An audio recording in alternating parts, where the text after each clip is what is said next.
ধামাকাল waterfall part 2 কথা কম। অনেকেই আমাকে জিজ্ঞেস করেছে পার্ট 2 কবে আসবে ভাই, কমেন্টে না রাস্তাঘাটে। তাই চলে এলাম পার্ট 2 নিয়ে। আর একটা কথা হলো কি, অনেকে জিজ্ঞেস করছিল কত কিলোমিটার, কেমন কি জায়গাটা, আমাদেরকে ডিটেলস বললে ভালো হয়। এবং পার্ট 1 সেরকম কিছু ডিটেলস দিতে পারিনি, তাই আজকে তোমাদের পার্ট 2 এ সব ডিটেলস দিব এই ভিডিওতে। ধামাকাল ওয়াটারফল ঝাড়খণ্ড গোদা জেলায় অবস্থিত এবং আমাদের औरंगाबाद থেকে গোদা ধামাকাল ওয়াটারফল 85 কিলোমিটার এবং আপ ডাউন 170 কিলোমিটার। এই ধামাকাল ওয়াটারফল আসতে আমাদের প্রায় সময় লেগে গেছিল 3 ঘন্টা মতো। অবশেষে আমরা পৌঁছে গেছিলাম ধামাকাল ওয়াটারফলের কাছে। এখান থেকে জায়গাটা একদম অসাধারণ, আমি কি বলে বোঝাবো, এত যে সুন্দর লাগছিল জায়গাটা। জানি না তোমাদের ভিডিওতে দেখতে কেমন লাগছে, কিন্তু আমি এখানে এসে একদম অবাক হয়ে গেছিলাম যে এত জল পড়ে এখানে, মাথায় খারাপ। জানি না তোমাদের ভিডিও দেখতে কেমন লাগছে, কিন্তু এখান থেকে দেখতে একদম অসাধারণ লাগছে। আর হ্যাঁ, একটা কথা তোমরা মাথায় রাখবে, যেখানে তোমরা বাইক বা গাড়ি পার্কিং করবে সেখানে কিন্তু ব্যাগ রাখবে না, তোমরা ব্যাগ নিয়ে সোজা ঝর্ণার কাছে চলে আসবে, ঠিক আছে? কথা কম। আর তোমরা যারা ভাবছো এই ধামাকাল ওয়াটারফলে ঘুরতে আসবে, তোমাদেরকে বলে দিই এখনই ঘোরার সময় ভালো, কারণ এখন জল পড়ে। অন্য সময় মতি ঝর্ণার মতোই অবস্থা, জল কম পড়ে, তাই এখনই ঘুরে নাও, বেশ ভালো হবে। আর এই যে তুমি এতক্ষণ ধরে আমার ভিডিও দেখছো, লাইক করেছো, ভিডিওটা শেয়ার করে দাও আর ফলো করতে ভুলিও না। ও আচ্ছা, তুমি ফলো করনি, সেই তো কইছি আমি ভাইরাল কেন হতে পারি না। শুধু কি ফটো তোলার জন্য এসেছি এখানে আমি, তাই জন্য ভাবনা চিন্তা না করে জলে নেমে পড়লাম।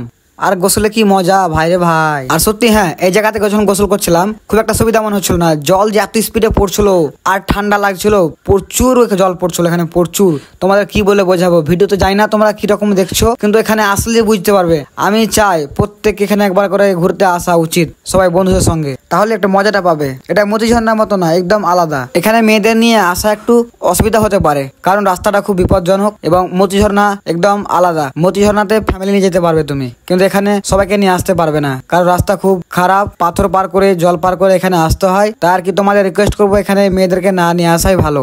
আর এখানে অনেকে নেশা করছে আশেপাশে, তোমাদেরটা আগে থেকে বলে দিলাম। এখান জায়গায় জায়গায় তাদের মদের বোতলের কাঁচ সব ভেঙে ফেলে রেখেছে সাইডে। গোসল করার সময় একবার আমার পায়ের তলে চলে আসে একটা কাঁচ, তাই তোমরা এখানে মেয়েদেরকে না নিয়ে আসাই বলো, তোমাদের এটা আগে বলে দিলাম।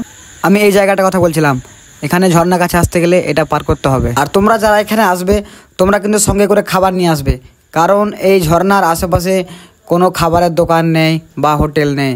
এখান থেকে অনেক দূরে, মিনিমাম 10 কিলোমিটার এর কাছে খাবার পাবে। কথা কম। আর তোমাদেরকে যে খারাপ রাস্তার বললাম, এই দেখো রাস্তা তো না, অ্যাকচুয়ালি জঙ্গলে এইসব পার করেই ঝর্ণার কাছে যেতে হয়, তাই তোমাদেরকে আগে বলে দিলাম।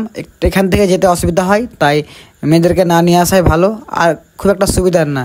তাই আর কি, আজকে আমার মনের গতি ভালো নেই, তাই ভাবছি বেশ কিছু আর বলবো না, থাক। ভাবলাম আজকে ভিডিওটা ইনফরমেশন হয়ে থাক, তোমাদের জন্য ডিটেলস থাকবে, ঘুরতে আসলে কি অসুবিধা হবে না হবে, তাই তোমাদের বলে দিলাম। খুব একটা হাসাতে পারলাম না, কারণ আজকে মনের গতি ভালো নেই। ঠিক আছে, দেখা হবে কোনো অন্য ব্লগে। কথা কম।